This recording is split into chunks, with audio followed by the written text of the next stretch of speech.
the items on the agenda, they can do so at this time. Anybody on the Planning Commission also? If not, we'll move on to the approval of the minutes for the May 17th, 2012 meeting. Do we have any changes? Do I have a motion? I'll move approval. Second. All those in favor? Aye. Aye. Opposed? And Melissa, does she need to, you need to not vote on that because of, She was here. oh, she was here? Yeah, everybody was here last meeting. Oh, okay. It was me. You miss me? I was here. Oh, we were talking about you not being here, and I thought it was last month. Aw. Sorry about that. Discussion and public hearing on a site plan for the pavilion of St. John Newman Church, 645 St. John Court, parcel 21.02, tax map 142 North, 36.29 acres, zoned R-1. The Roman Catholic Diocese of Knoxville is the applicant. In your packet is a copy of the aerial photograph showing where the proposed pavilion will be located in relation to the new office building that has been recently constructed and the cathedral. At your places is the staff recommendation. The staff is recommending approval of the site plan subject to connecting the bike rack pad to the sidewalk, deleting a couple of plan notes, at the construction's entrance clarifying the curbing that's being removed and replaced, recording the subdivision plat, and meeting all town requirements. The area that I'm talking about,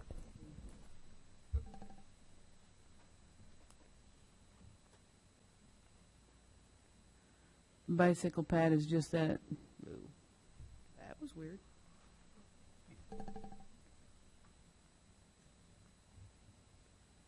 Placed right here, that it be adjacent to the sidewalk.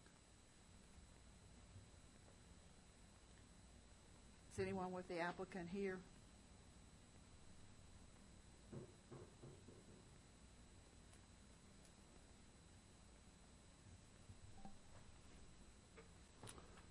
Yes, my name is Richard LeMay. I'm here representing the church, and we have no problem with any of the changes that are requested, and we'll make those and get them back to you. Okay, thank you. Anybody else have any questions or comments? In that case, do we have a motion? So moved. Second? I'll second it. All those in favor? Aye. Opposed? Thank you, Richard. Thank you. Number 4 is discussion, public hearing, of site plan for the revised sidewalk at the ball fields and dugouts of Knoxville Christian School, 11549 Snyder Road, parcel 129. Tax map 130, 67 acres, zone R2. David Rowland, Knoxville Christian School applicant, and they have asked that this be postponed. Yes, this is postponed. And do we have a idea of? Yes, it'll be on the next agenda. There actually was a snafu because Mr. Rowland was here, but he's been kind of out of pocket. I've been dealing with the designer, so kind of had a little snafu, but they didn't get the plans back in, so they'll be on the July agenda. Then we move on to item number 5, discussion and public hearing on a request to amend the text of the Farragut Municipal Code, Title 9, Chapter 4. Sign ordinance, Section 9-406, 4P wall signs in the office district, 3 stories O-1-3, and office district 5 stories O-1-5 to provide for additional signs. Durline applicant.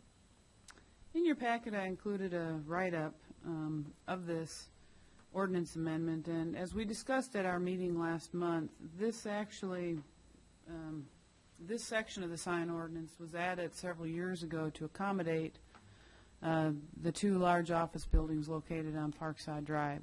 This building, the 5-story building, is the only building that took advantage of it. The 3-story building just the owners opted to name the building, and then the sign does not change. When we created this amendment several years ago, how we measure all of our signs in the town is we draw an imaginary rectangles, triangle, circle around it, and then if you have two separate wording, they have to be within that same geometric shape. What this provided for was that it be in a different geometric shape. And so what they are requesting that rather than being allowed two signs, that this building and any building within the 015 and the 013 district would be allowed three separate signs rather than two separate signs. As we discussed at the last meeting, they really have not exhausted their other options that are available to them with regards to the ground-mounted sign at the entrance. Staff has also expressed the concern about the fact that we're going through our land use plan, and although these are our only two larger office buildings at this point in time, we do anticipate more in the future as development occurs on the Snyder Road, Outlet Drive, and as we do some other development, as we experience some other development types in the rest of the town. The Visual Resources Review Board unanimously recommended denial of this request, and I have included some pictures.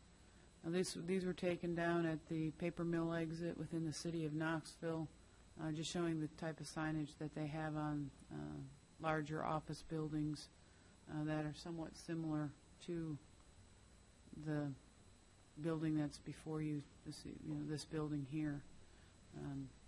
And then here's the three-story building, and they opted just to name it Parkside Medical Plaza, whereas this one has the two different signs on there. And then this one shows, can't see it very well possibly, a sign here, here, and here. In your packet is a copy of Resolution PC 1207, which recommends approval of Ordinance 1210 and Ordinance not 1207. It's, I think I got the wrong. It's 1207 and 1210, and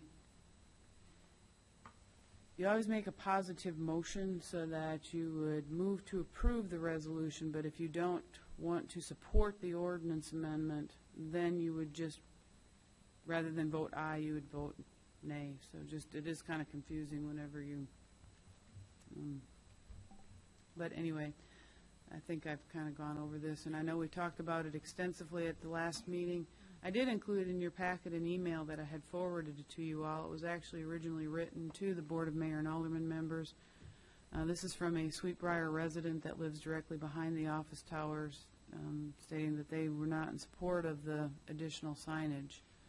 And I first requested Mr. Nunley if I could forward this to you all, and he agreed that that was a good thing to forward it to you all. So then I also included a hard copy in your packets. So in your packet is a copy of Resolution PC 1207, Ordinance 1210, the email, and then a copy of the ordinance itself and the application.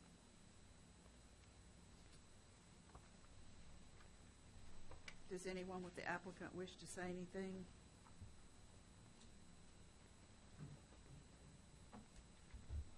Hi, my name is Mike McNew. I work for Duraline. I'm here to represent Duraline. I've been to the other two meetings so far, and if I can answer any questions, I'll do so. I think we have actually exhausted all of our options for putting up other signs. We've been told we would not be allowed to put up a monument sign, and there's the retaining wall at the front, which we've also been told that the town of Farragut would not approve without an ordinance change as well. So I think we have actually exhausted all of our options right now, and that's why we're before you to consider putting a change in the sign ordinance for this particular size building. I'm guessing when you say you've exhausted your options, that's with actually your landlord and not the town, because a different sign is permitted by the town as a ground-mounted sign than what is out there. Well, I guess I've been told different things, but I mean, it is with our landlord, but I was told we've exhausted all of our options with the town of Farragut as well, even for a monument sign. No, you would have to modify the monument sign that's there, but there can be a different monument sign with tenant panels on there, just similar to like what's at Village Green and other centers in town. Yeah, okay. Well, we may be talking about something different. There is a sign, a directory, what I would call a directory sign, at the front door at the ground level that's there now. Right, that is a different sign. The ground-mounted sign I'm referring to is I can't even remember the name of the building, but anyway, that just has the name of the building on. That can actually be replaced with a sign that has the tenant names on it. That's the one you're talking about, and that's on the retaining wall. I think it says Parkside Plaza. Yes, that's what it is. So obviously with work and consultation with your landlord, you guys could go through, remove that, and then install individual tenant panels within that, and you could do that without a text amendment. Well, I think our landlord has not approved that. Okay.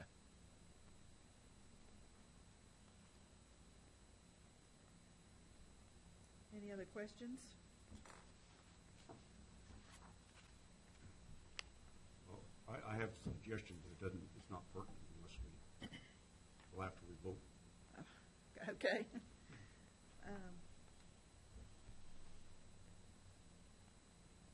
Does anybody else have anything they want to say? I have a motion then.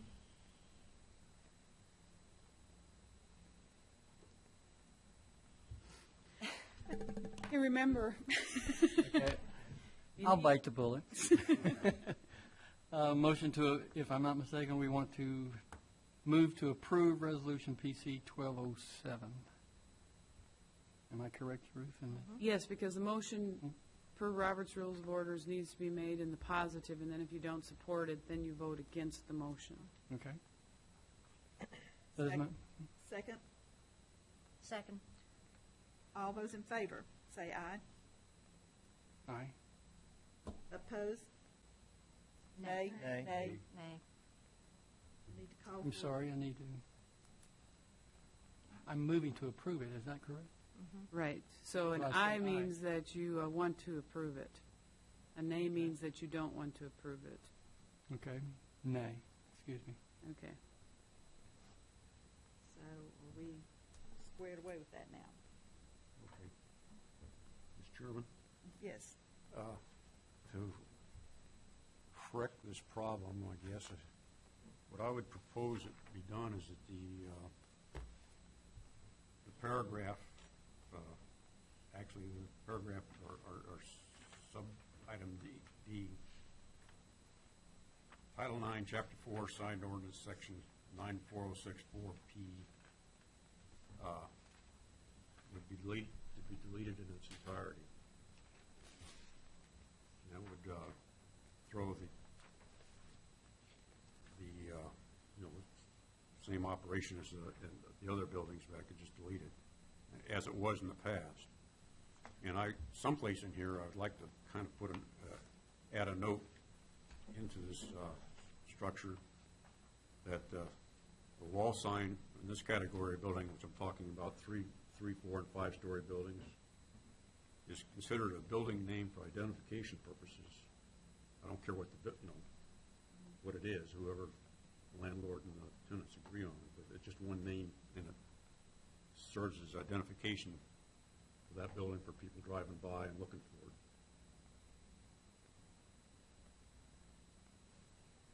Now, where again in the ordinance are you? Give those numbers again.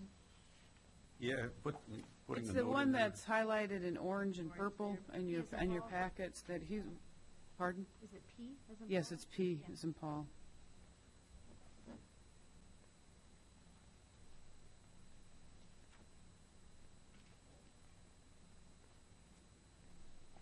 Do we need to have, discuss that tonight and, Well, I think that if we can agree on that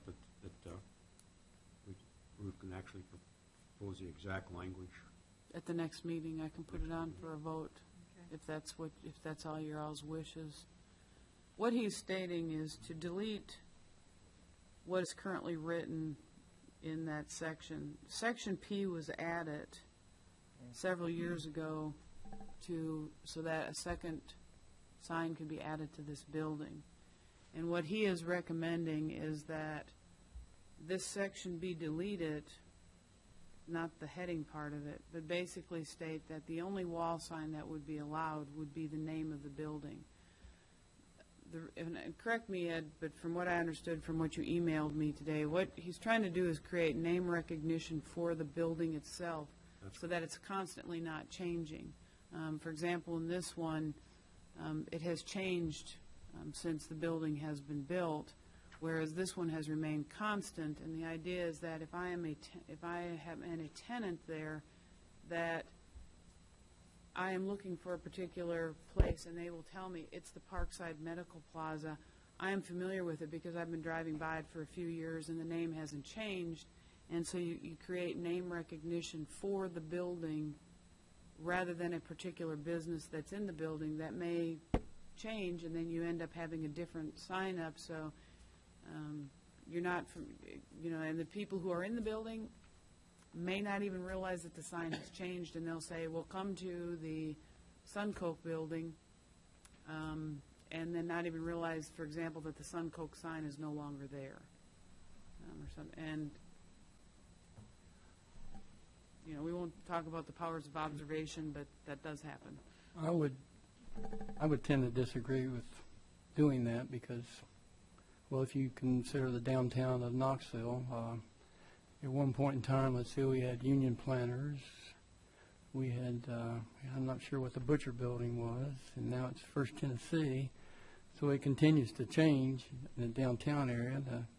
The Bank East, Bank First. You just the skyline's dotted with different names. I would think that the business owner of that property would have first right to put on what he on his building what he'd like.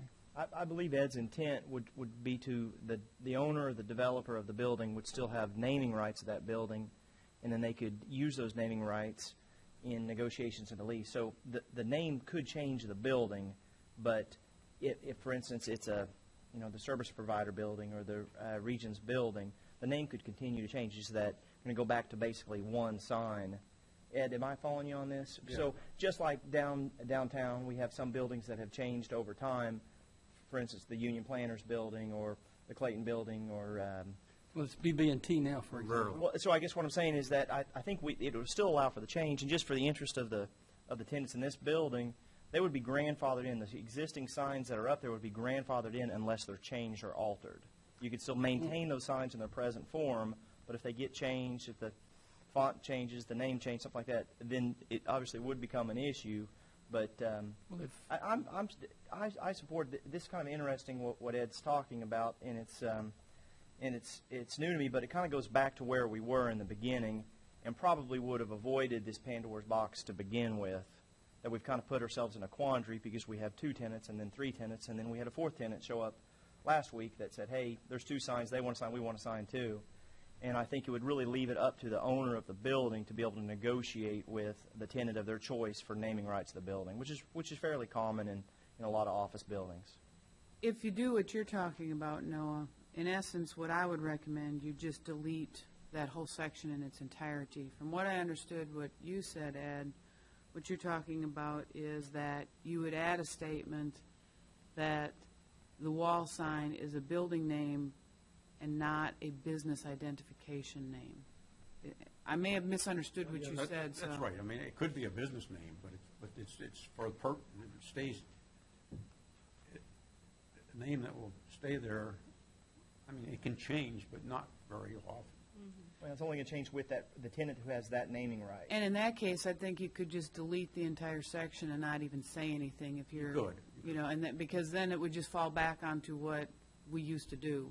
That we generally speaking don't dictate, the text or whatever they want. Like, for example, with the Parkside Medical Plaza, we did not dictate that that's what they put on there. That's just what they chose to do, and that's what would have been allowed under the old ordinance. I mean, I just mentioned a note that sort of some understanding of what the thing was. It wasn't, but actually changing the ordinance, just deleting that paragraph. Sounds like would accomplish what you're going for. By deleting the entire paragraph. Ronnie, are you following us? What? I am. I was wondering if Mr. McNew would have any comments regarding this.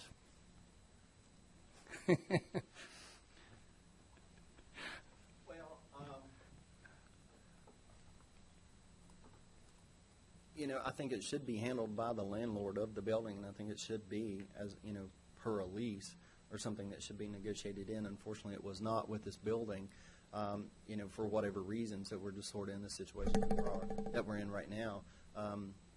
It's my understanding the Morgan Keegan sign is going away, and it's just going to leave Regions on one side and Service Provider Group on the other side. But if Service Provider Group left and Regions left, then, I guess the building could be renamed per the existing ordinance, which would allow for, Allow for Duraline to go back to the landlord and say, hey, there's an opportunity for us to have the naming rights of this building. And it sounds like you guys are the largest tenant in the building anyway, or close to it. well, Service Provider Group, I think, is the largest. Okay. And then I believe, I'm not exactly sure how much space Regions has, but, I'm really not sure. But Duraline's either the second or the third. We're actually taking part of the first floor, so I don't know where that's going to put us as far as, ranking of current tenants. Right. Might be something to think about as you guys work on your next lease for part of that first floor, is to try to get some sort of first dibs when those rights become available to you. Yeah. I mean, you have the leverage now, but if once you've signed the lease, you may not have as much leverage.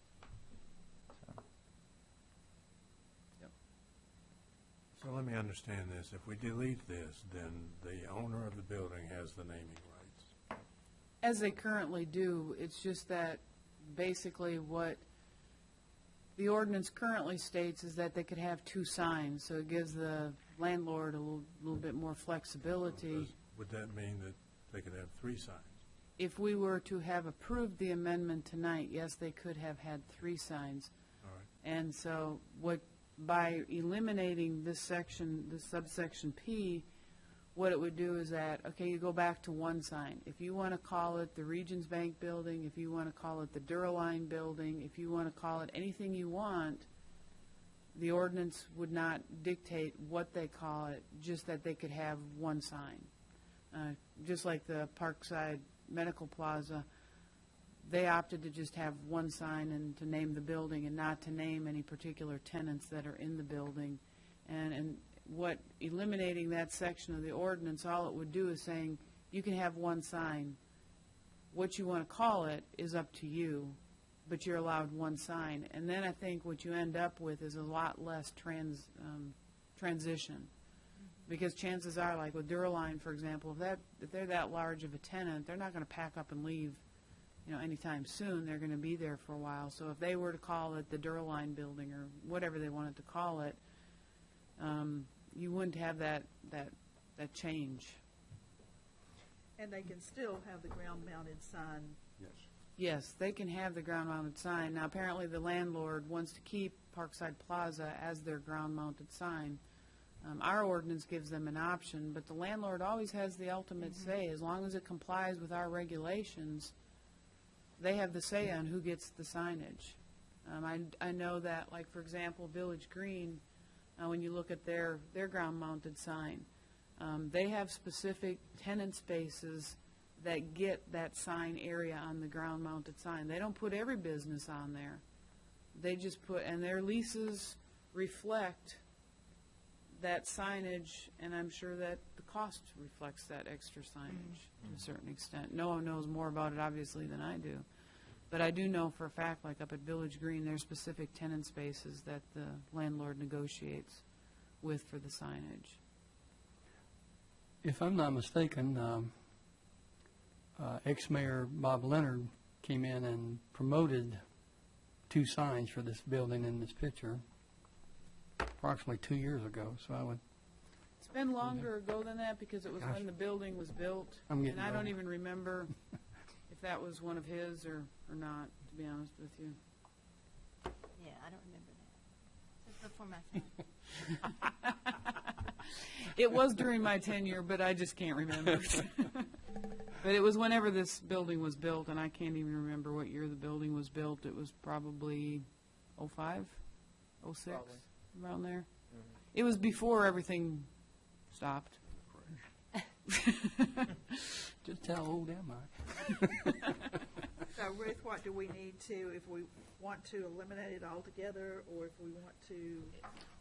I would request just so that I have clear direction from you, that by consensus, you decide what you want, and I can bring it back to you next month if you want me to prepare an ordinance to eliminate it, or if you want to workshop it to discuss it in greater detail.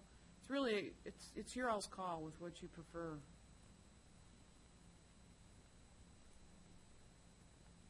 I would say go ahead and draft an ordinance. Okay, I will, go ahead. I see everybody else nodding their heads, so I'm going with that as the consensus.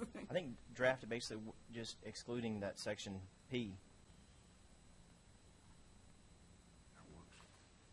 What about, Mayor, do you think a workshop in a workshop at once and then bring it back is necessary? Obviously, I'd like to be as transparent with this as possible with the folks that have interest in this building and maybe the 013 building next to it. But nevertheless, it's, I mean, granted, we'll have it at least once, and then Board Mayor and Alderman will have it twice. So, whatever you think. And we'd about workshop it anyway, right? Well, I mean, we're kind of, in a way, kind of workshopping. We don't have any public input tonight is the Yeah. thing, except Mike. Wasn't on the agenda. But I'd like to have more public input than that. Yeah.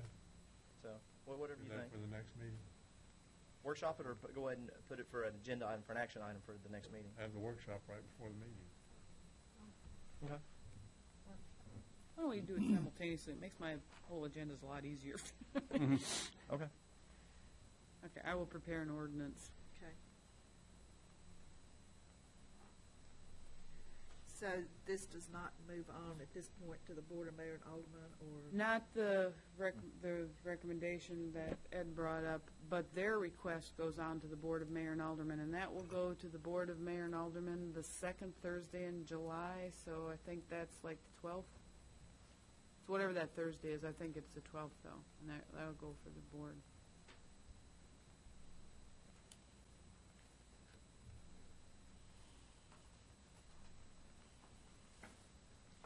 And at the last meeting, we talked about having a workshop on the sign ordinance and me showing a bunch of pictures and kind of going through that.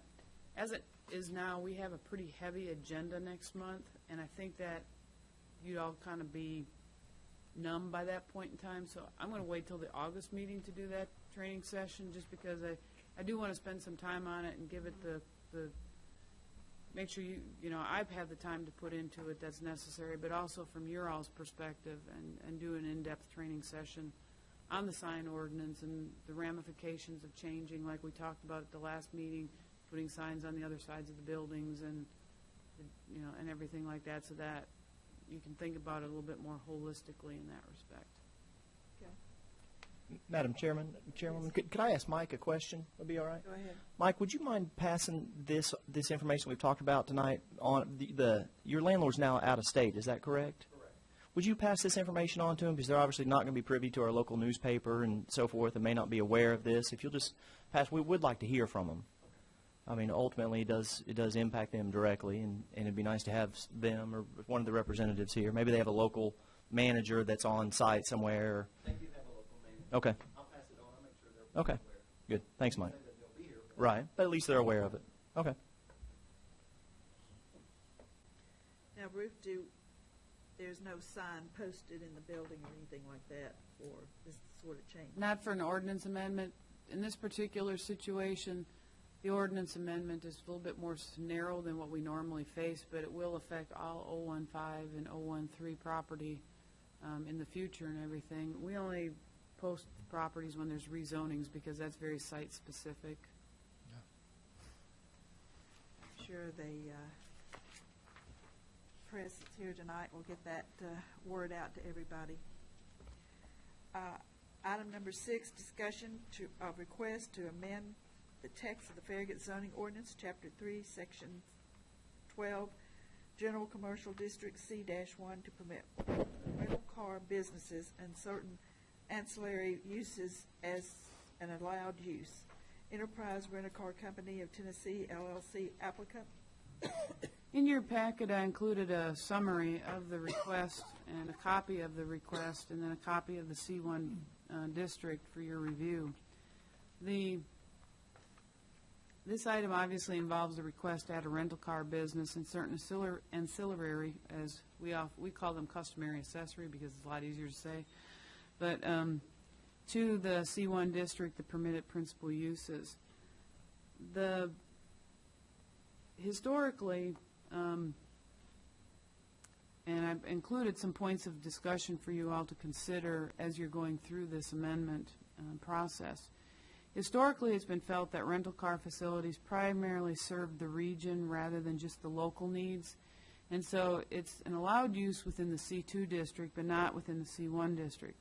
This is similar to hotels, that sort of thing, where you think of it rather than serving the locals' needs, that it may accommodate the locals' needs, but also at a more regional basis. For example, the C2 district is our regional commercial district, and it is what is at the Campbell Station Road interchange, and it's also what's along Parkside Drive. For security purposes, oftentimes rental cars are stored in fenced areas. So that is just something for you to keep in mind, that if you do want to allow this as an allowed use, you need to decide whether you would permit area of the parking lot to be fenced off, and if you don't want that, that you would need to clarify that it would not be permitted. And then depending on what transpires with the upcoming update of the land use plan, expanding permitted uses within the C1 district may be contrary to what is ultimately decided. So you may feel that, it might be a good idea, but maybe it's not ripe yet to make that decision, but it's really your all's decision from that standpoint. And then in the town's adopted 2012 strategic plan, Goal 2, Objective 3, it states increased number of retail businesses in Farragut. In addition to adding the retail rental and leasing of automobiles as an allowed use, the applicant is also requesting that parking spaces be specifically designated for such rental vehicles, and that they could wash the vehicles in the parking lot. To date, with the exception of handicap parking spaces, we don't have anything in our sign ordinance that provides for designating particular use. We have found that when people do that, we usually get a complaint from the tenant next door, and that's how we find out about it, generally speaking, is from the tenant next door, who really doesn't appreciate that they're feeling their area is being kind of honed in on. With regards to washing the vehicles, car washes are already an allowed use, so that if you can build a commercial car wash, like we have one at the Pilots here in town, the old Phillips 66 had one, but it is, because of stormwater requirements, we cannot allow people to wash cars in the parking lots. I was actually going to include my little brochure that I get when I get my utility bill out of our house in Asheville, that they always have the little stormwater cares type thing, and just a reminder, wash your cars on your grass in your yard so that the soap and stuff soaks into the dirt and it's allowed to get cleansed before it hits the streams.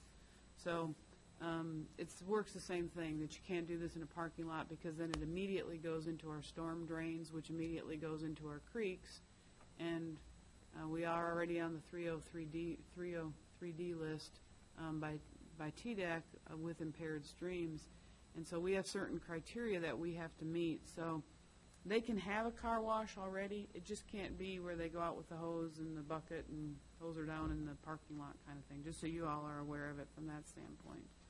I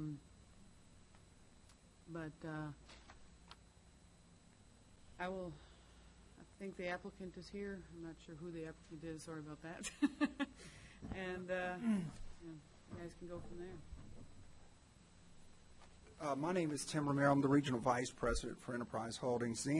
She's our ops man. She's going to talk on behalf of just kind of what our intent would be. But I just want to clarify a few of the concerns or questions that you had earlier. What we would be looking for is to build a location. So it'd be a freestanding building that would not be in a strip center where we would need to designate parking spaces. That would interfere with our tenants, because that's absolutely correct. When we found ourselves in certain cities sharing property, it just didn't work for us, nor the local tenants next to us. You mentioned earlier about what we serving the retail, sort of like the hotels. We're somewhat different in our organization. the reason we want to come to Farragut is we're pulling Farragut people today to our Parkside location and also our location on Kingston Pike. We service the local community. This would be a home city replacement rental car business. So in other words, for some of you guys who have rented from us or possibly in the future would rent to us or from us, we service the folks that have either gone through dealership, their car's been in an accident, or it's a replacement vehicle for personal travel. So we don't really do that retail. We have retail outlets that actually handle that piece. As far as the car wash area, all of our car wash locations or facilities are behind our fenced-in compound, so it's not visible from the public because that's our image. And there is proper drainage. Everything is certified, of course, just like any other restrictions where everything would be certified for underground waters and oil separators.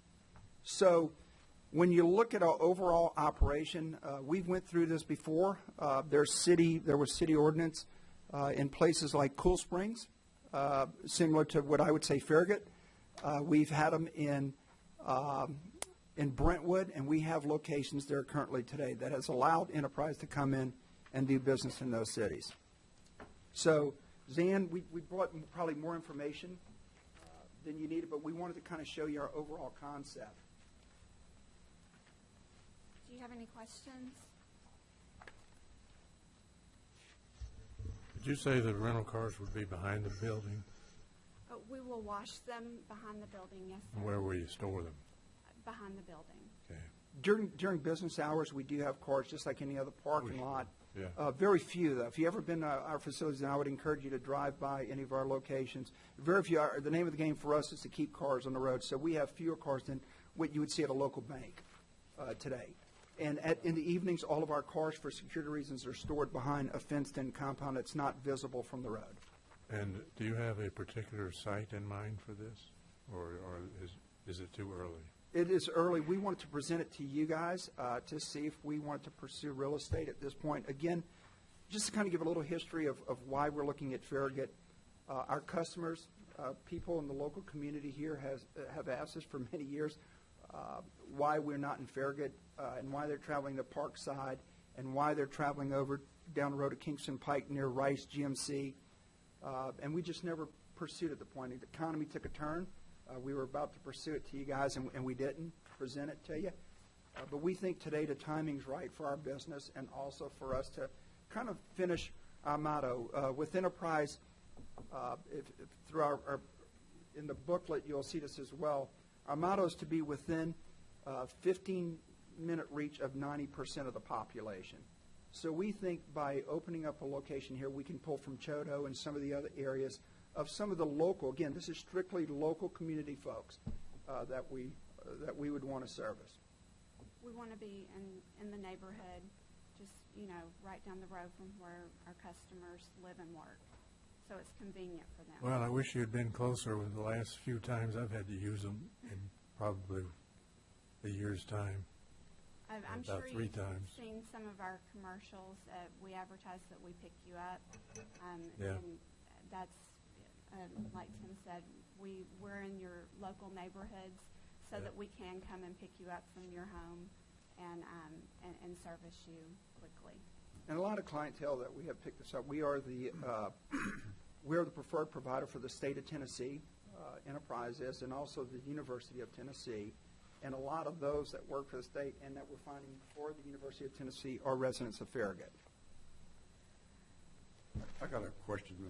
It seemed just, in the study space, if you looked at sites that are already zoned C1 as being appropriate?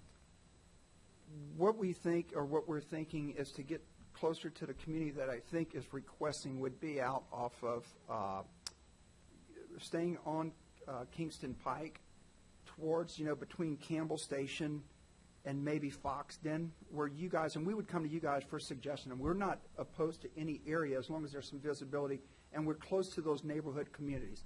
We don't need to be too close, but somewhere within proximity because we do the pickup service through our business. How many cars do you anticipate having on your lot? Well, in your packet, I put a little presentation together showing what the financial impact, proposed financial impact would be on the community. Because if we opened up a location, just saying that we would keep 100 cars on rent in this community, we would also be buying fuel to put in those cars. Our employees would be buying our lunches here. We would be getting our cars serviced, the maintenance on those cars, and we would be paying taxes in the Farragut community as well.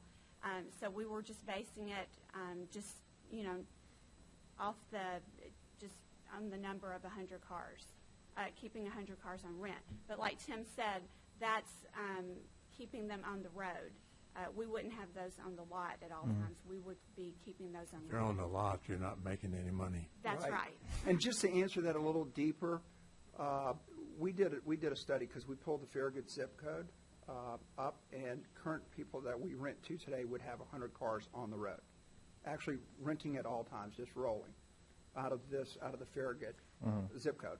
The actual numbers, the data, the tax information, those are actual numbers from customers that we, from January through May. That's actual true information. It's using 37934. Yes. Okay. Yeah, that's 37934. remarkable. So a rental car does charge sales tax. Yes. So it does produce at least a local sales tax for the town of Farragut. One of the questions. 2% rental tax as well. Well, I was going to ask you that goes to the state. Is that correct? Yes. That is correct. Okay.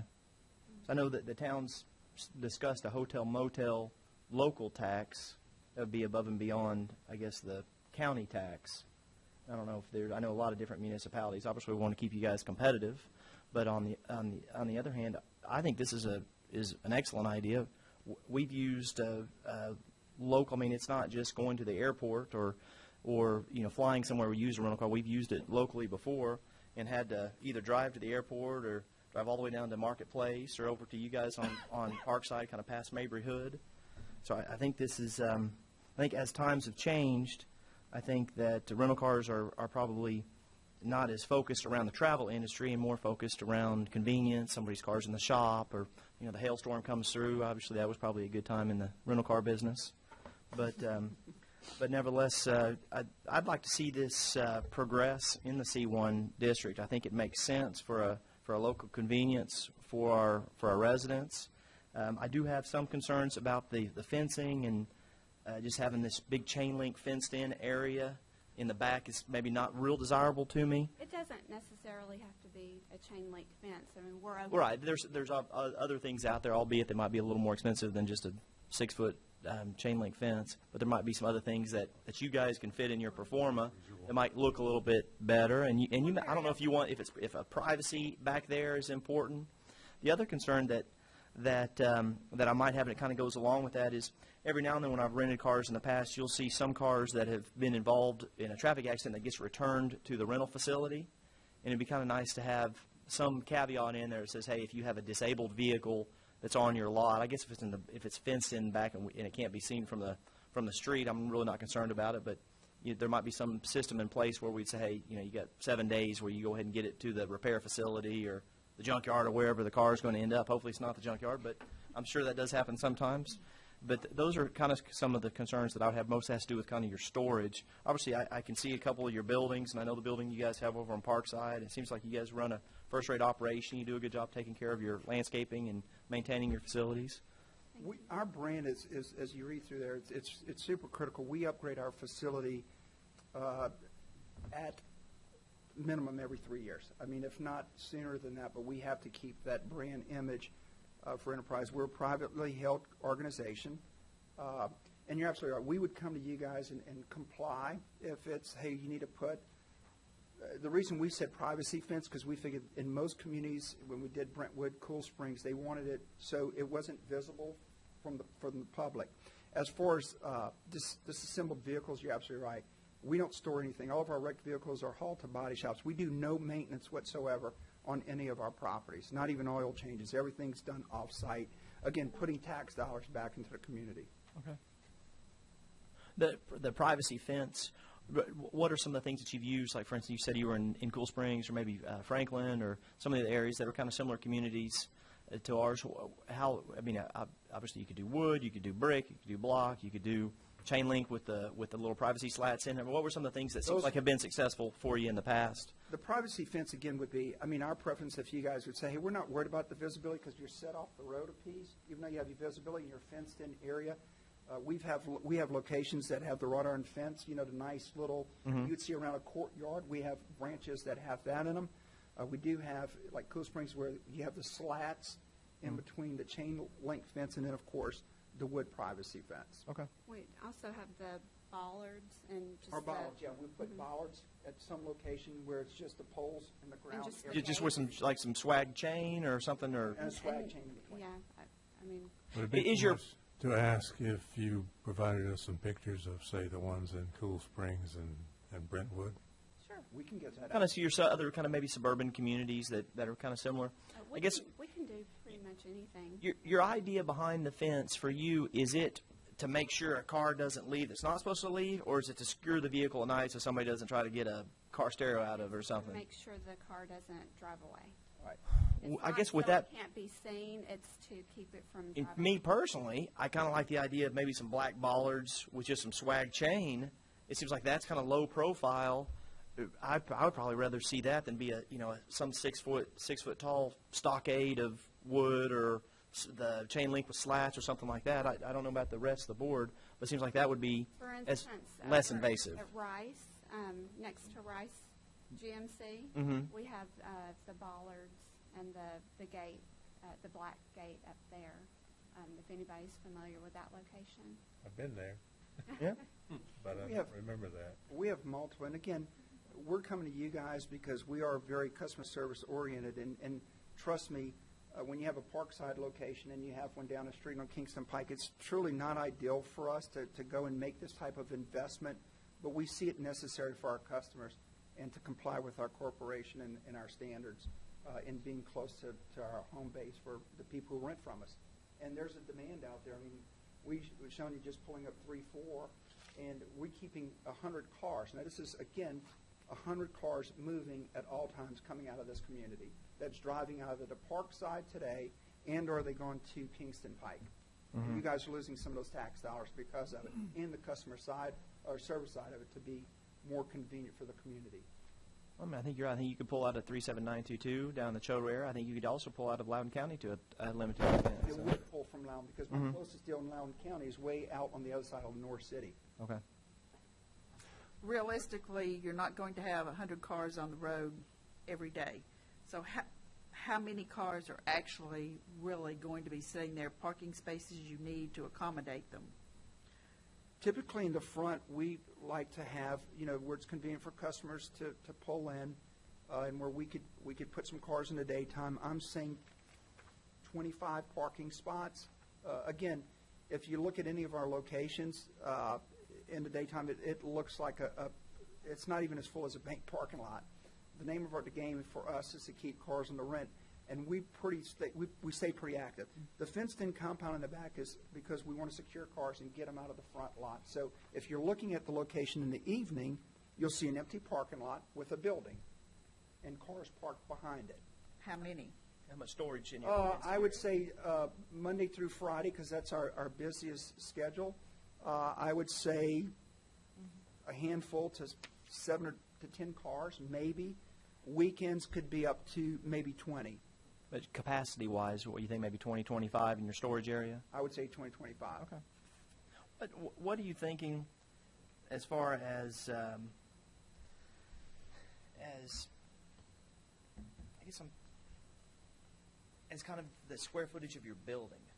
I mean, how big a footprint have you guys found out that services communities of 20,000 people? Or obviously, I think you guys have done a lot of homework on this. What are you thinking as far as your footprint of your building? 1,200 to 1,500. It's a pretty small little building. Yeah, it's not going to Okay. be super huge. In fact, if you look at the picture that has the black awning, I'm not certain what picture, but that's going to be the location that we would like to present. That Right. it would look like. I included This one? a picture, yes. Okay. I included a picture of the location just down the road, the Parkside location, just so you know that was familiar to you. And then I also included a picture of one that I thought that would be what I thought would look like a location that would fit in nice in the Farragut community. Where's the Parkside one? It's one of the three? That one right there. This is Parkside? Yes, And then I also included a picture of a monument sign because I know that monument signs are what's allowed in Farragut. If you guys have a freestanding building, more than likely you'd be eligible. Each site's a little bit different, but more than likely you'd be eligible for a ground-mounted sign. That might be something we may want to look at as we go through this potential ordinance change, is what they're talking about as far as the storage and not having to worry about shared parking with a neighbor, the car washing facilities and so forth. To me, I think this is appropriate only in a freestanding building situation, not in a strip mall situation or any kind of a shared tenant, multi-tenant type building situation. So it might be something as we're working through this, we may want to dedicate it just for freestanding buildings where it's a single tenant and the single tenant is the car rental operation, because it seems like it really does, by you guys having your own area, your own parking lot, your own wash facility, we're not going to have some of these issues about having dedicated parking spots or having, worrying about somebody taking a hose in the car down in the middle of Village Green parking lot or something like that. It seems like you guys are going to be able to resolve that on the front end. That might really resolve some of the issues that Ruth brought up tonight. What size of piece of property would you need? If we were looking ideally for a location, I would say with the population here, 3/4 to an acre of land. 3/4 to an Yes, acre ma'am. land? It would probably be an acre since that's our minimum lot size. Unless it's an old lot. Acre sounds good. Then that's even better for us, location-wise. And again, we wanted to present to you guys and see where we would go before we looked at anything, and probably even get some guidance. Just, of course, you guys know the Farragut area a lot better than we do of what would be some ideal sites that we could actually look at that would qualify to have our business. I have a question for you. Your location on Parkside, it's near the Chevy place there? That is Yes, correct. ma'am. Well, I have a Chevy Suburban, and I've been there many times. And actually, it was for an extended period where I think they actually gave a rental car through you guys. The guy was very nice. But, so I've been there many times. Only once, though, was I given the rental via the dealership. But I do remember one time driving by, and there were lots and lots of cars there. Is there a certain day that maybe, I don't remember what day it was, but is there a certain time of the week that there would be more vehicles there? I mean, looking at your data of 37934, could that have been a Friday night? Do you have more cars on a Friday? Or is there any data to show that? Right, just to answer that piece, we did, and we're not proposing that for this location. In fact, we got out of the business here in Knoxville, and we wouldn't even ask you to add this to the ordinance, but we had a car sale lot and a rental car lot on that location. So we had a ton of Within the last 6 months? In that way? We've had a used car lot. We've closed the location and opened up just daily rental. Now, we do also have where we have storage of some vehicles up there that we would not allow, and we could put that in there where customers, and those were mainly because that's a TVA hub for us. And TVA customers, we have what's called a week car program where they just pick up cars. They pay year-round. Those cars are stored on our lot. So when a TVA customer drives into the lot, they park their personal car and they leave in one of their week cars. Yeah, because it looked it was packed. Then could And have this been. has been the last 6 months. So was the rental place and the car part of it, the car sales part there within the last 6 months? Not within 6 months. But That was still the within a year. TVA Right, program. TVA. Yeah. But here's why we're recommending this piece. I mean, we would have no issue with it being written if you guys would agree to it, that in the evening, cars were to be stored behind a fenced-in compound and not visible to the public. Where Parkside, we didn't set the location. We actually set the building off the back and put more parking in the front because of our It's car very noticeable, right. because of our car sale location. Yeah. I got a question for you, and Noah actually asked two of the questions I had, and then the freestanding parcel was something I'd already written down because of what you had said. But my question is really kind of aimed more at the planning commissioners as you're going through this discussion. One, do you care if there's cars parked in parking spaces at night? Is there some reason that we would not want cars parked in parking spaces at a commercial entity at night? Just from the standpoint of your question of there's a lot of cars there. The other issue is with regards to the storage area, although they're envisioning something that you wouldn't see from the road, but that means therefore it is next to a residential area, chances are. So when you were talking about that, your primary goal was just so the cars don't drive off. One of the things that you see on the car lots, like along Parkside Drive and everything, and even along kind of the dwindled airport motor mile, is rather than fencing the area off, they just put a gate on the entranceway. Is rather than, to me, a rental car looks exactly like my car out there, only hopefully it's cleaner and newer. But, it's kind of one of those things. If there are parking spaces, do we really care whether there's a rental car parked there or, I'm going on a trip, I have 145,000 miles on my car, so I'm going to rent a car and I'm going to leave my car there for the week or whatever. Chances are I wouldn't, but, just in case. Would we really care as a town whether there's my car parked there, a rental car parked there, or anything is because it's in a designated parking space, and would just putting a gate across your entranceway, because we have extensive landscaping requirements that, I had heard from a reliable person who was dealing with one of the entities where they ended up putting up a gate because of theft. And like you said, it wasn't for the stereos or things like that in the car. It was physically the cars leaving the premises. And so they put up some other barriers that were really landscaping features, and then the gate, and apparently their problem disappeared. And so we're concerned about, because that was the first thing I wrote, you do have a fenced-in compound. That concerns me just from the standpoint of it may not be visible from the road, but it may be visible from adjoining properties that aren't really thrilled with it. Would a gate solve your security issues in that respect, that at the close of business, you just close your gate so that nobody can get the cars out?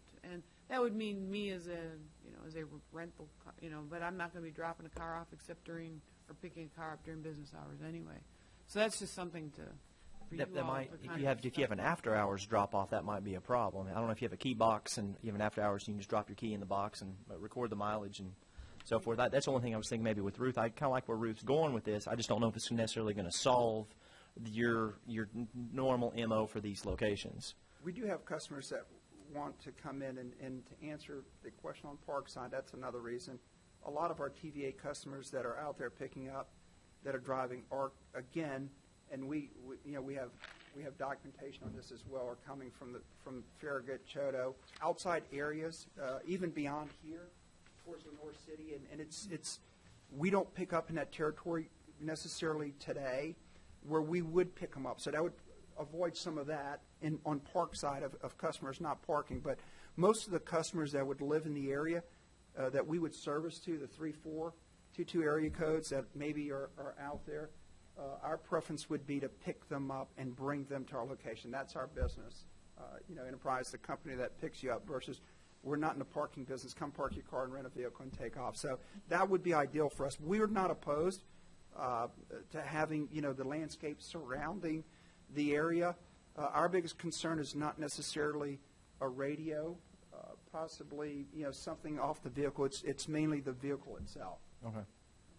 Well, I must say that when we're talking about storage areas and that sort of thing, I'm more concerned about is something popping up with razor wire on top of it and that sort of thing. Right. And if it's just a parking lot with, reasonably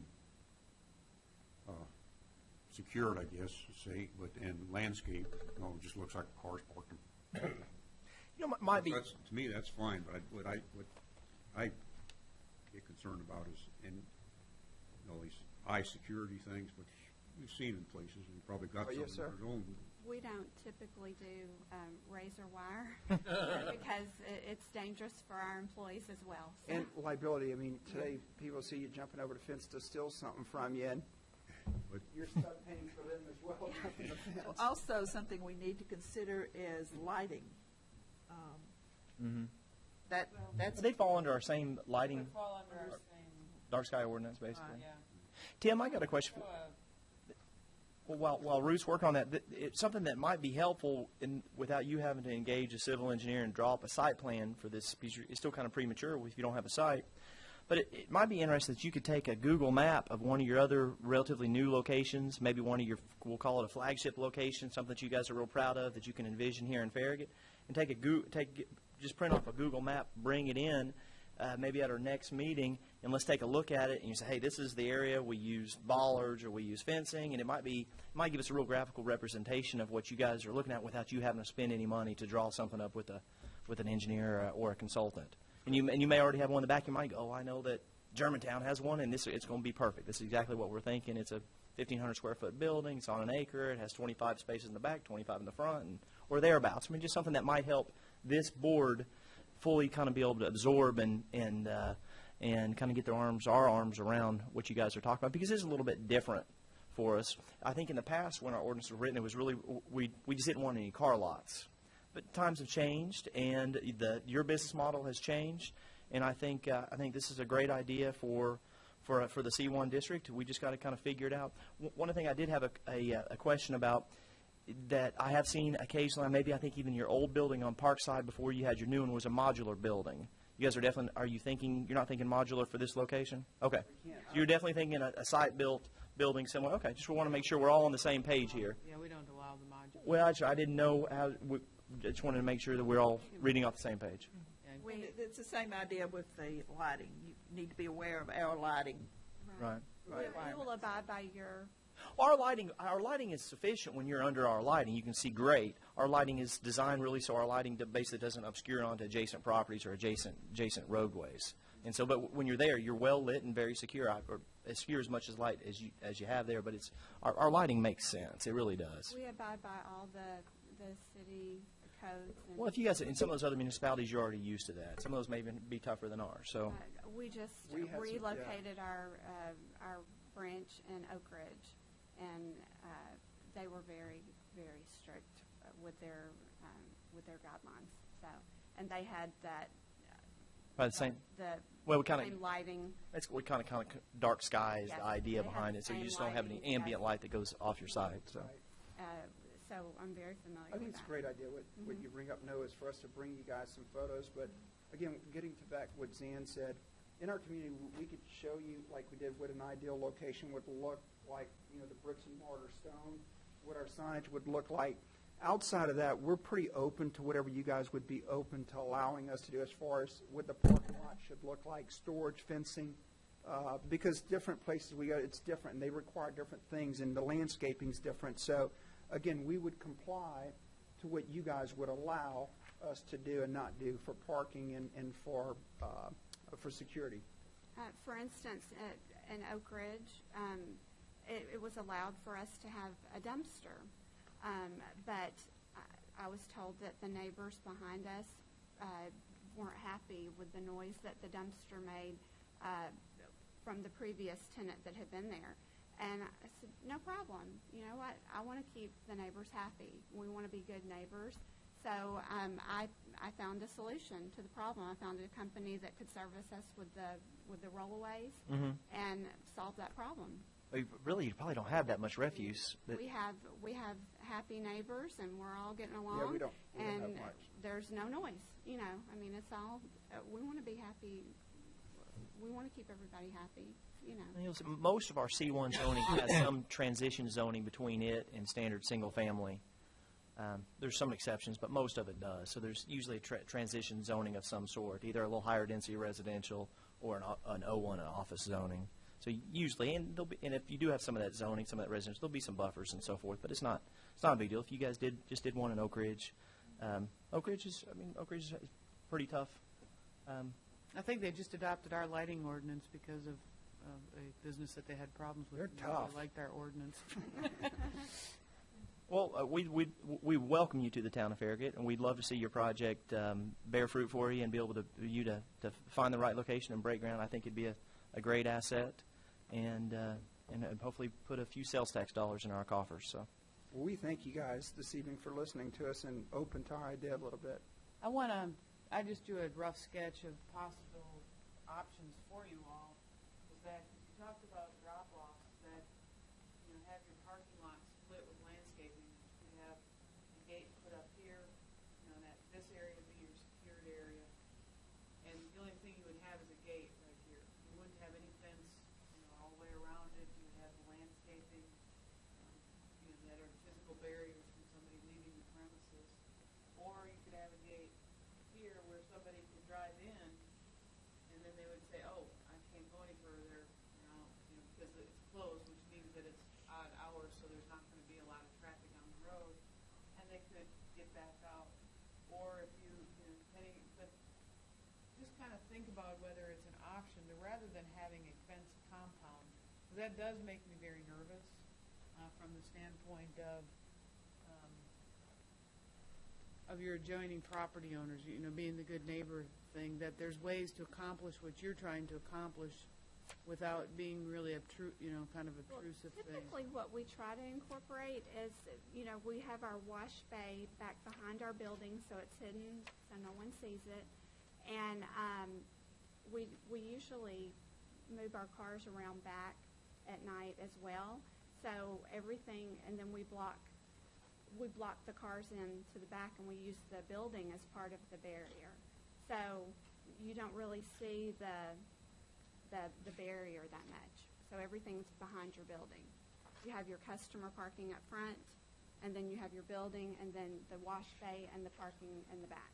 I'm not really too worried about from the road. It's more from the properties that you back up against. And I'm actually kind of surprised that you want the cars behind the building, because in some ways that would seem that nobody can see me behind the building while I'm up to no good. But if I'm in the front, unless somebody can see me as they're driving by or something like that. So I'm kind of surprised that you going that route rather than keeping them visible. We'd be very open for the inside cities, and I'm happy that you guys would be open to that. We'd prefer, like Parkside, having the front, but typical cities like Farragut that like to keep it quaint don't want a parking lot full of cars in an evening. They rather not see it invisible from the road. So that's why we present it to you guys, to have our building, park in the back.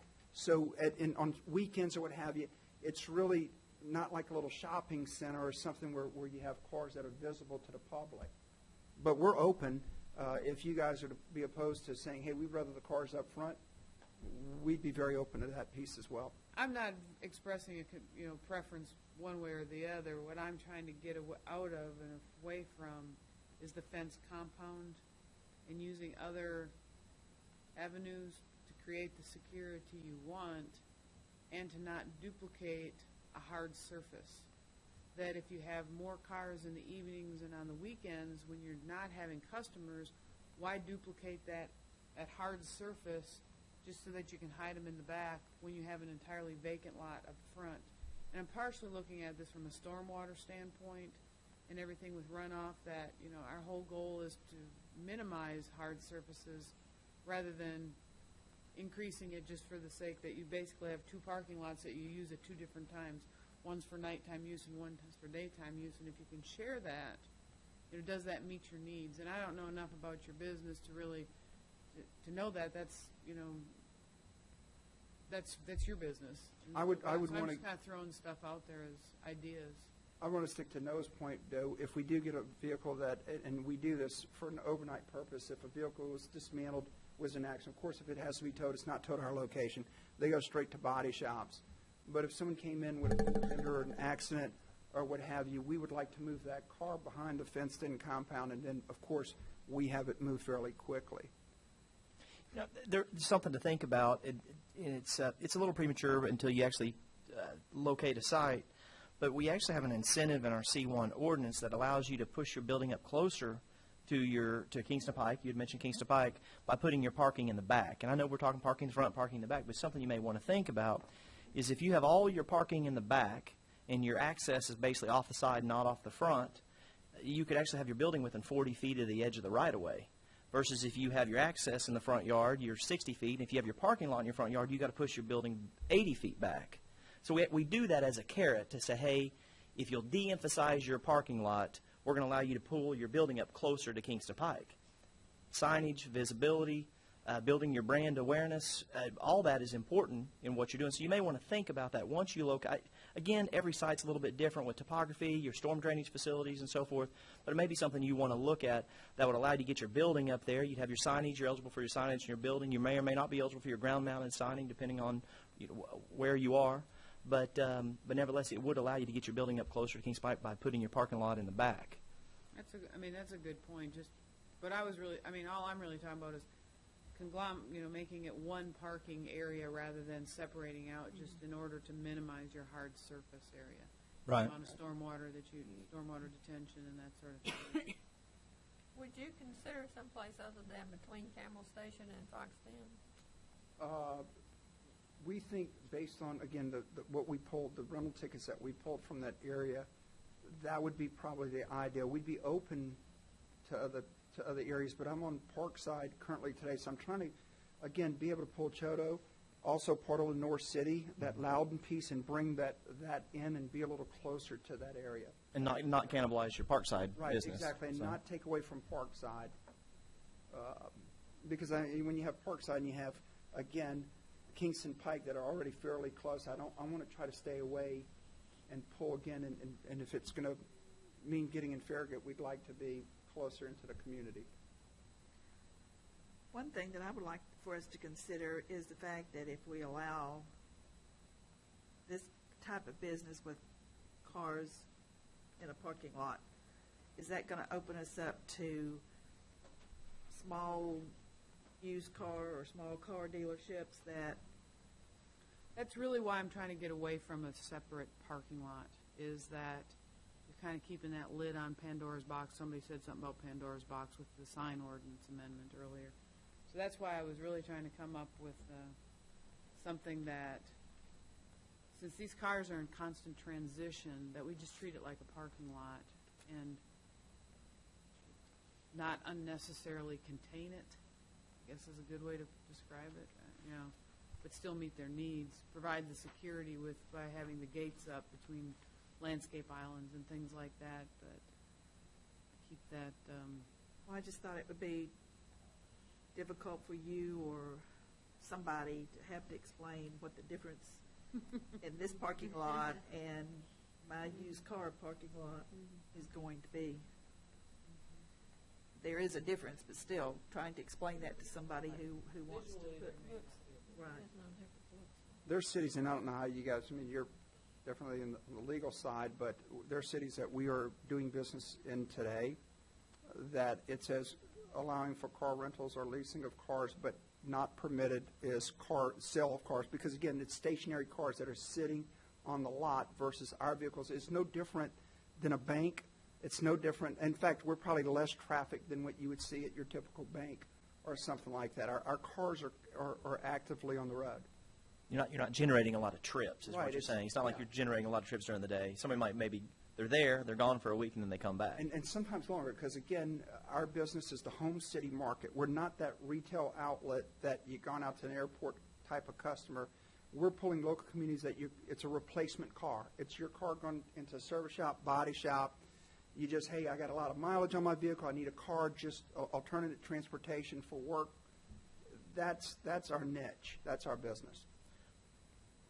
Rita, do you think this would be something that Tom Hale, should we look at a little bit further? Because, I could see somebody else coming back to us and say, well, hey, you allow car rental. I support kind of this concept that we're talking about. I don't support car sales. Right. Because then your car sales, you get the shoe polish all over the car, and then somebody wants to put out banners on the weekends and balloons and who knows everything else that goes along with it. But my thought is, maybe I don't know if we ought to look at other municipalities that have restricted car sales but not car rental, or if that's something that we can restrict there's no legal issue with that at all. We can say car rentals are allowed and car sales are not. That is not an issue. It's more from when you're sitting there and someone comes up and asks you to amend your ordinance. Right. How do you draw the line in? But you have every legal authority to do that. And Tom Hale always reviews the ordinances before they go through. So ultimately, he reviews them to make sure. But with regards to your, can you do that? Most definitely. There's no problem with that at all. You're saying that's done by the Tennessee Code Annotated that says, gives the planning commission that kind of. Separate out by uses because a car rental place is different than an automobile sales place. For the very things you just said, because those cars sit there, they're only going out on test drives, but they'll have, 15 Jeeps, but only one Jeep's going out on the test drives, Right. because they're all packed in there like sardines. I was just from a design standpoint, I'm kind of writing this in my head as we're going through this, trying to figure out ways so that that you're not increasing your hard surface unnecessarily, so that you still meet the security needs that they're needing, but that you give the flexibility with the design of the, with how they design the parking lot, so that they can use it for on the weekends when they have a lot of cars there, that because their volume is out of the facility are lower. But then that also means that your number of people that are coming to the business is lower, so you don't need as many transitional parking spaces. So that's kind of what You're trying to cross-utilize those parking. It's kind Right. of what you're doing. Instead of having a 25 and a 25, maybe they can have 40. That's exactly Okay. right. Okay. So that you can design the parking lot, that little diagram I was very rough sketch, obviously, where you can have different gates up that kind of protect the different areas as they're going. But when I drive by, I see just a normal parking lot with cars parked in it, and the gates really are secondary. You don't even notice them. You see the landscaping and other things, and so that's what I was trying to wrap my head around with. But obviously, we would prohibit car sales. I think that will be easier to do once we find that property. Right. I think will be a lot easier to Right. We have identify places that. just to address that as well, where we've been bollards that were only about this high, and you couldn't even see them because we covered them with landscape. So all you saw was the trees, you really didn't see. Mm-hmm. Just for security, again, for not being able to drive a car out of a parking lot, where you couldn't see them at all. I mean, the landscape covered them all the way around. Boulders work pretty good, too. I'm sorry? Big rocks work pretty good, too. Rocks? I wasn't in I've seen Tennessee those when that used happened. in landscaping features as they've been used. Sometimes curbing or ditches, I mean, depending on where the. You the know root what? is. A rain garden. Think about that. Some Yeah, of our alternative ways for stormwater. Some of the things that That are physical barriers. that you are can't still physical drive barriers that you across. couldn't get a car down through. Yeah. Might be something to think about. And there's some good civil engineers out there that are kind of familiar with some of the new practices for stormwater facilities that are just a great natural way to clean the water, and a lot of times actually reduce the size of your facility because you're able to absorb a lot of water back into the ground instead of having to detain it all in some storage facility. Just to keep in mind, too, I mean, not that it really matters because you guys have service stations here, but we don't service any fuel tanks, anything on site. No, anything environmental or any hazard would not be. You just go to the gas station like the rest Right, of us. We go to gas stations Yeah. just like the rest. We don't carry any hazards on our property. Yeah, the rain garden is really just addressing stormwater. And by a car sitting in the parking lot, there's drippings, Drippings, and right. things like that has to be cleansed out of and that's why the rain gardens are good at cleansing that stormwater. And I've got information in the back of your packet that talks about our sustainability program and our initiatives towards being green. Do you think for next month's meeting, maybe you could snap some pictures of some of those facilities, like were you talking about the bollards that are kind of, the bollards are there, but they're in the landscaping, and maybe one of the Google Maps nowadays have such good resolution, it's amazing. You can pick out your fencing, your parking lot, you look at everything, and I think that'll help quite a bit for us to be able to kind of understand your concept and try to expedite it.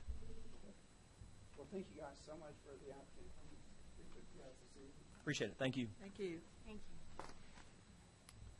Would this not be included in the workshop in August?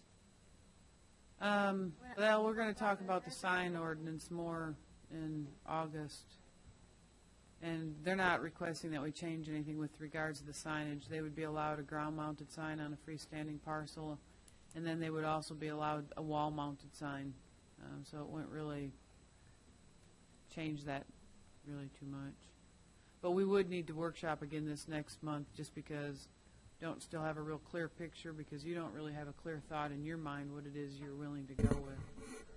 I think one of the things that we're going to need to do is really talk to the homeowners association if they go next to a homeowners subdivision. Well, that's how I agree with you, and that's my concern, why I don't like the idea of having a fenced compound, just because from a residential standpoint, that's not necessarily your ideal neighbor. Actually, a parking lot where you can see what's going on is better than having a fence thing where you don't know what's going on behind it. It would also might be kind of, to follow along with what Rita said, is maybe all of us between now and next month's meeting kind of think about the things that differentiate car rental from car sales. And there may be some language that we put in here. That way when an applicant comes before us in 6 months or 6 years, we really feel like that we have something to hang our hat on. This is the reason why we allow car rentals but not car sales.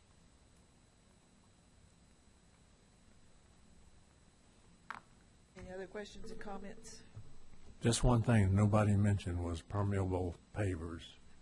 When we get into the stormwater, more of the site detail, because if they're in certain, like if they pick a site that's next to the creek, that really wouldn't work very well because it's below the the creek level. But it's definitely something at the staff level we strongly encourage. They'll hear our spiel when they come in with their site plan, their pre-site plan.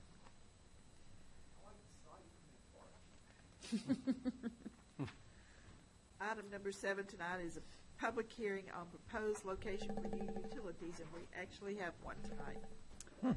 AT&T is proposing to connect the 2 cell towers, the first one being at the top there at Ridgeland Drive, and then the cell tower that's located on the Public Works site. And they are upgrading this line so that if you are an AT&T customer, you can get 4G. So I'm sure all of you AT&T customers will be very happy to hear that. This is the cell tower location right here on Ridgeland. Here's Black Road. And they are going to bore under the road here at Ridgeland. This is actually in the county. They will then bore, this thing is goofy again. They will then bore underneath North Campbell Station Road and then come along North Campbell Station Road. They will bore under frets. Now, if you remember, you all approved the site preliminary plat a while back for Frets Road to be relocated. It's going to go about here in that vicinity. They will bore under Frets Road, take it down here, and then they will bore again under Frets Road so that when this comes down, they are out of the way of that construction. Then they will continue in the county down Frets Road and Hatmaker. When they get down around the curve of Hatmaker, they will, this is in the county through here, they will then bore under the interstate right-of-way. And the reason they are going to the west of the cell tower, this being the cell tower right here, is because of the change in grade and they don't have to dig a pit. They will then bore under the trees, which apparently is the common practice for them to avoid the trees. And I talked with Rick Barrow today, and they are agreeable to bore under here on the Public Works site, and then they'll come above ground here, so that they will not disturb the trees. They are going to be going before the Board of Mayor and Aldermen requesting this easement on the Public Works site, but their purpose of this evening's request before you is really to show you the alignment and for you to approve that alignment, similar to what we've done with other lines in the past. So staff is recommending that you move to approve the AT&T line as submitted, provided that the line will continue to be bored under the trees on the public works site. If you, this is, I couldn't orient this differently just because of the size of the paper and everything, but this is heading south. And this goes across North Campbell Station Road, on down Fretz Road, continues down Fretz Road, Campbell Station Road, then continues down Fretz Road, bores, goes down, and then bores underneath the road. And then this is where it enters back into the town of Farragut, that it would bore under the interstate, bore here, and then they indicate here that they're boring. And then they have agreed to bore this section also. I have to say, that sounds like a really boring job. That was quick. Both ways. Yes. And what I think I've learned from Daryl these years is that it's also very expensive. Apparently boring is getting more economical. We haven't figured that out yet, at least on our part, but that's must be the Something case. to think about is every one of those transitions does require an open pit. There's no way about it. You can't. It just is what it is. So when you do have a turn, it's just like having a manhole. When you change the tangent, it does require, you got to open it up, and then you got to make make your fittings the way they are. Possibly even have a pull box, which is basically just a vault where they can actually pull the cable through the conduit. Not a big deal, but in some of those areas, you are going to have some disturbance in the TDOT right-of-way where those 90-degree turns occur. You're going to have some disturbance over there on the town of Farragut where the cell tower is, and then, of course, over on Hatmaker. No, that's not. That's Hatmaker right there. Hatmaker. Over on Hatmaker. Not a big deal, but it's not completely non-invasive. There is where the turns are. It is there. You just can't help it. It's a great solution to do the best you can with the technology that we have available today, but it does require getting a backhoe in there, or maybe a little mini excavator, and doing some digging. And that's why we figured that there's going to be a hole here anyway, so they may as well shoot it. May as well shoot it across here, and then they can dig a hole where there's no trees again. Yeah. So that it at least would minimize the disturbance of the trees in this area. Mm-hmm. And they were very agreeable to that. And